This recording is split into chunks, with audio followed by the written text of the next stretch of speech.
BNP একটা বিরাট দল, লাখো কর্মী সমর্থক আর ইতিহাসের গর্ব নিয়ে তারা রাজপথে নামে। কিন্তু তাদের একটা জায়গায় বড্ড দুর্বলতা, অনলাইনের জগতে তাদের কোনো শক্ত ভিত নেই। এই যুগে যেখানে ফেসবুক, ইউটিউব আর টিকটক মানুষের মন জয় করছে, বিএনপি সেখানে পিছিয়ে আছে। তারা এই শক্তিকে গুরুত্ব দেয় না, বোঝে না, আর এই না বোঝার কারণে তাদের বিরাট বিরাট কর্মসূচিগুলো আলোর মুখ দেখে না, মানুষের কাছে পৌঁছায় না। দেখেন, সম্প্রতি বিএনপি প্যালেস্টাইনের পক্ষে একটা বিশাল র্যালি করেছে, কয়েক লাখ লোক নিয়ে। এমন র্যালি বাংলাদেশের ইতিহাসে খুব কমই হয়েছে। এটা যদি অন্য কোনো দল বা গ্রুপ করত, ফেসবুক তখন সয়লাভ হয়ে যেত। ড্রোন দিয়ে আকাশ থেকে ভিডিও ধরা হতো, দারুণ ব্যাকগ্রাউন্ড মিউজিক দিয়ে অসাধারণ ক্লিপ বানানো হতো, প্রেজেন্টেশন এত চমৎকার হতো যে রাজনীতির সঙ্গে যাদের কোনো সম্পর্ক নেই তারাও নিজের টাইমলাইনে শেয়ার দিত। হয়তো তারা বিএনপির সমর্থন না হয়েও প্যালেস্টাইনের জন্য গর্বে শেয়ার করত যে আমার দেশে এমন বড় প্রোগ্রাম হচ্ছে। কিন্তু কি হলো, এত বড় একটা ঘটনা ঘটে গেল, অথচ বিএনপির লোকজন ছাড়া কেউ জানল কিনা সন্দেহ আছে। একইভাবে ছাত্রদল সারা দেশে প্রতিটি শিক্ষা প্রতিষ্ঠানে গাজার গণহত্যার প্রতিবাদে কর্মসূচি দিয়েছে। এত বড় উদ্যোগ, কিন্তু কজন এটা জানল?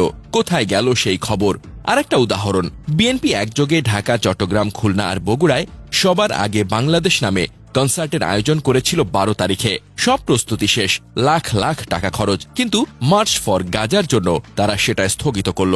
ভাবুন তো, এত বড় ত্যাগ, এত টাকা জলে গেল, অথচ কেউ এটার মূল্য বুঝল না, কারণ অনলাইনে এগুলো হাইলাইট করার কোনো চেষ্টাই তারা করল না। এসব কর্মসূচি করতে কোটি কোটি টাকা লাগে, লাখো কর্মী শ্রম, দিনের পর দিন পরিশ্রম, ত্যাগ সবই লাগে, কিন্তু এগুলো জনগণের কাছে পৌঁছাতে পারে না। অথচ এটা করা এত কঠিন না। 8 থেকে 10টা ফেসবুক সেলিব্রিটি বা কন্টেন্ট ক্রিয়েটরকে একটা করে পোস্ট করলেই যথেষ্ট, আর কিচ্ছুই লাগে না। একটা ভালো ড্রোন ভিডিও, একটা জোরালো ক্যাপশন আর একটু স্মার্ট প্রেজেন্টেশন, ব্যাস পুরো দেশের মানুষের কাছে পৌঁছে যেত।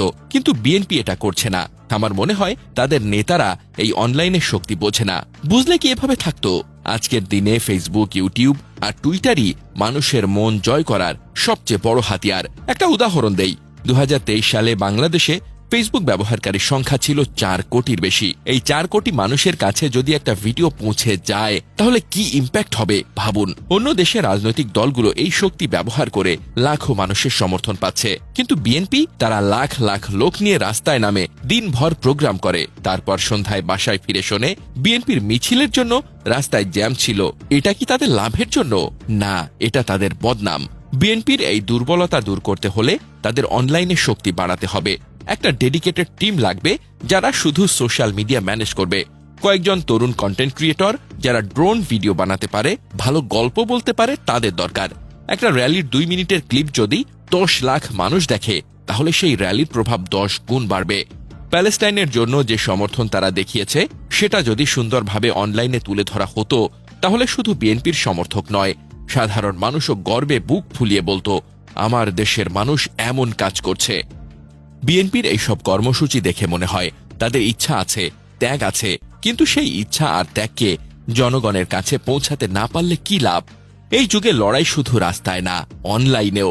বিএনপি যদি এটা না বোঝে, তাহলে তারা সারা জীবন এভাবেই থাকবে, লাখো মানুষ নিয়ে প্রোগ্রাম করবে আর সন্ধ্যায় বদনাম শুনবে। কিন্তু যদি বোঝে, তাহলে একদিন তারা শুধু রাজপথ নয়, মানুষের মনেও জায়গা করে নেবে।